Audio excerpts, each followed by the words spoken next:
we're going to get started. And, Okay, Sandy.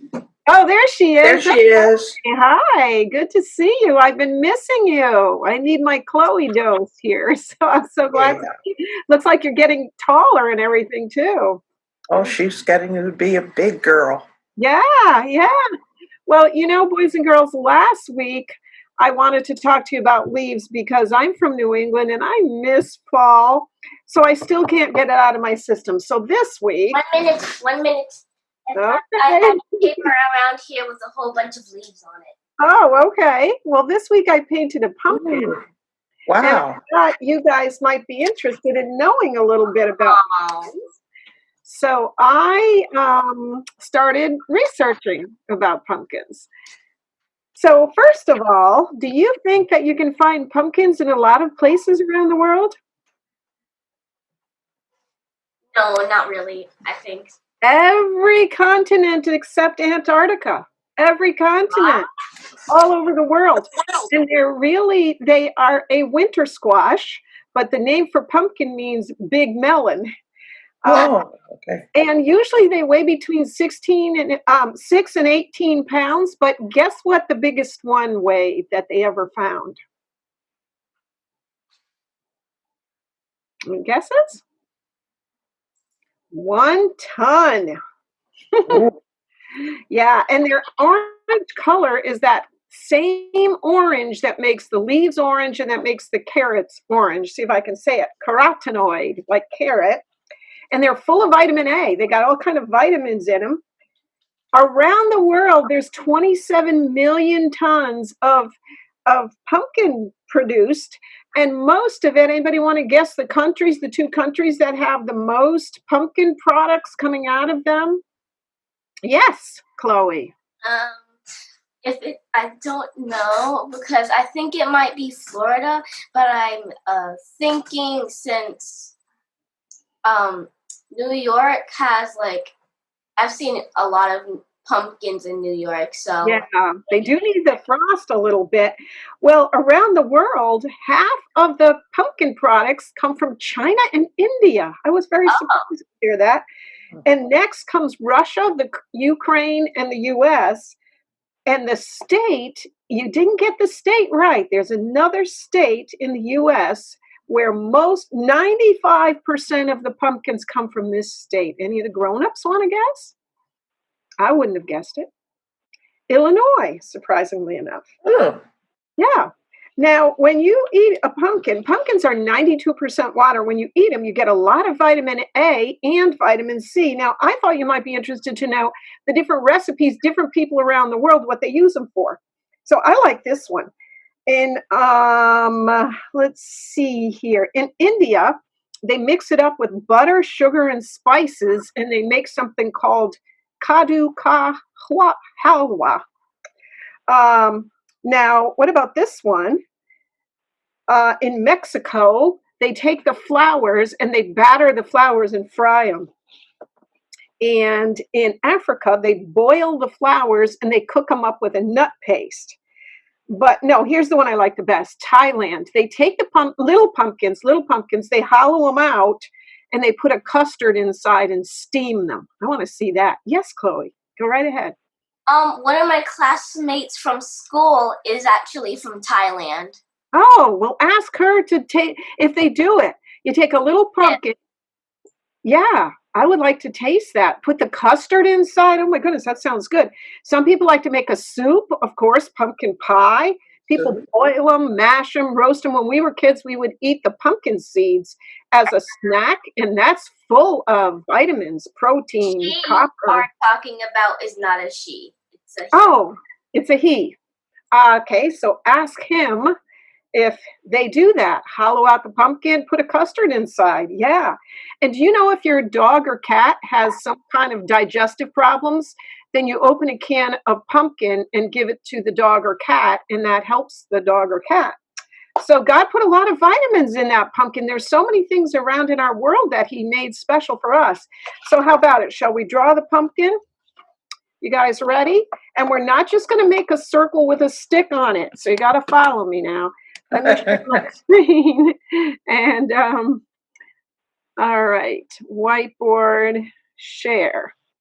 All right, yeah, let's me put this down. See the top of my head and you'll see my ceiling. All right, so what we're going to do is we're going to make the stem first so that we don't just end up making some kind of a thing that looks like a lollipop. Okay, so we're going to make the stem. We're going to come up and around. I'm going to make it as if somebody just kind of pulled it off the vine. So here's our stem. Okay, now we're going to start in the back and we're going to just make some of the sections. The beautiful thing about nature is it's not a perfect thing, so it's not that hard to make it because it could look like a wobbly pumpkin, it could look like any kind of a thing. And don't worry, at the end it's going to look better. You got to trust me here. All right, so now we're going to come over down to this. Come over, come over. Now we're going to start our, and then we're going to come around to here, here, here, here. Okay, now we're going to color it in. Now that's the tricky part where we kind of want to see if we can make it to look more 3D. So that's the harder part. But what we want to do is try to get some light, nice light colors in here. So let's get some highlights. That's what's going to make it 3D. Whenever I'm making something, I'm always afraid it's going to come out looking flat. And I don't want it to come out looking flat. I want it to come out looking a little more 3D. So I'm going to make some nice yellow highlights around, up and around the sides a little bit. And then I'm going to start highlighting, going a little more to the other side over here.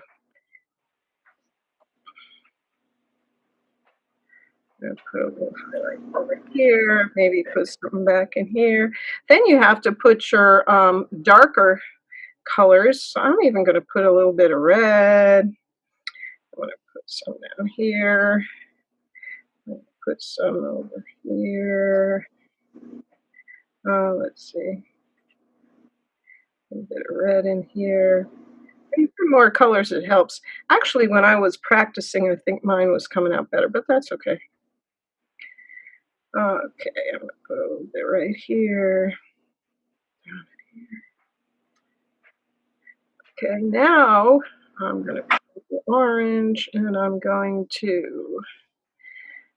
get a little bigger. So glad you joined us, Chloe. I was really missing you. It's been so long. I'm getting lonely over here. I don't see anybody. Oh, Yeah, I don't see anybody. And I don't see kids.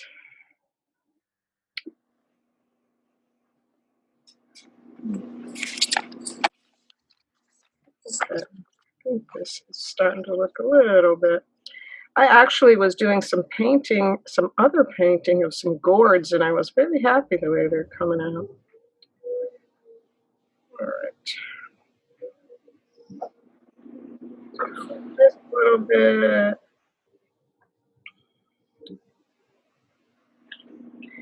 All right, now we're going to make the stem. See, doesn't this look better than just trying to make a circle or something? I think it does. Oops, I needed a skinnier thing here. I'm going to erase. Okay. There we go. Get some of this color. All right.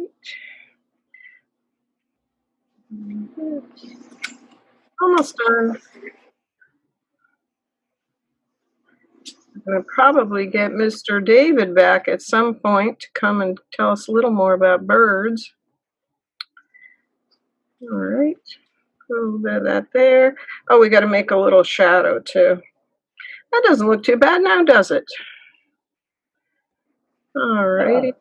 Let's make ourselves a little shadow.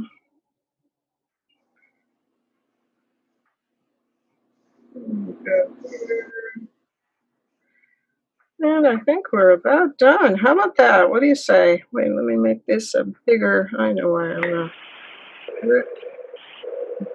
Too small. Here we go. Okay, what do you think now? I'm gonna take it off my screen and you can see somebody else's. But that was kind of a fun little one. It wasn't too hard. It wasn't too complicated. All right, stop my share. Back over to here. And Chloe, did you want to hold yours up? Not today. All right. What about Ricky? Did you want to hold yours up? Okay, let me get you spotlighted here, Ricky. Look at that. Oh my goodness. and That's beautiful. I really like that. I got to be careful how I teach people because you copy it exactly. So if I make a mistake, you'll make the same beautiful, mistake. Ricky. Nice job. Beautiful. I really like that. Okay. Thank you. Anybody else have theirs that they wanted to share? Am I missing anybody? Okay. All right. Well, I thank you very much. I'm going to tell a children's story about a naughty kid. And this goes way back. Okay? 1960. Okay? This kid is 12 years old in 1960. His first year in junior high school, which is now middle school, I guess. So he goes to school and instead of acting right, he wants to cut up. He wants to do naughty things in school, give the teacher a hard time, and just in general have fun. So one day the principal calls home and tells his mother, and his mother has to come up to school, which is inconvenient. Okay? So now this kid, every Christmas, this kid would get a Christmas card from his uncle and his aunt. And in the Christmas card would be $20. Now in 1960, you can get a lot for $20. So the kid, a week before Christmas, he goes to the mailbox and he says, let me see where my card is. The card hadn't come. So every day up until Christmas Day, he's looking for the card. The card hasn't come. And he goes to his grandma and says, Grandma, I didn't get a card from Uncle Herbert and Aunt Rose. And his grandmother told him that the reason why you didn't get a card this year was because you were not obedient in school. And I called them and told them not to send you anything. So now the kid is very, very upset. And he's mad, basically, but he learned a lesson that it's good to be obedient. Now, to make a long story short, I was that kid. Okay, and what I did was I was hoping there would be a young person to read the Bible scripture. But since it's not, I'm going to read it myself. It was Proverbs 20, verse 11. And this is the wisdom. It says, even a child is known by his deeds, whether he does it pure and right. So as a child, I didn't do what I was supposed to do. And I suffered for that. And we talked about that in Sabbath school. When Israel disobeyed, they suffered the consequences. And that was a consequence for me at that time. And the other one was Proverbs 10, verse 1. And I know that everybody all of the mothers out here can relate to this. Peggy and Sister Duran and whoever else is out there who's a mother can relate to this. it says, a wise son makes a glad father, but a foolish son is the grief of his mother. Okay, so instead of, they said my mother had to take a day off of work, come up to school. And she was not, I can tell you, she was not pleased at all. So I want to just tell the young people today, not only is your obedience to God important, but God also says, in Solomon in his Proverbs says, you have to be obedient to your mother and father. And what they tell you, your first education comes from God. And that usually starts with your mother and father in the house. So for all you young kids out there, just remember, see, I lost my $20. And like I said, back then in 1960, I could have got a pair of shoes, a pair of sneakers. There was a whole lot of stuff I could buy for $20. But I didn't get it. And why? Because I was disobedient. So hopefully you young people will understand now today, do not be disobedient to your parents because you can cause your mother grief. And I don't know why it always falls on the mother, but it just seems to be that way. So y'all take care, and I hope you'll be touched by just that little story. See, I learned a lesson, a big lesson. Thanks.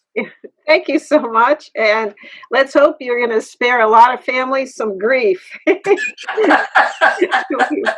that a lot.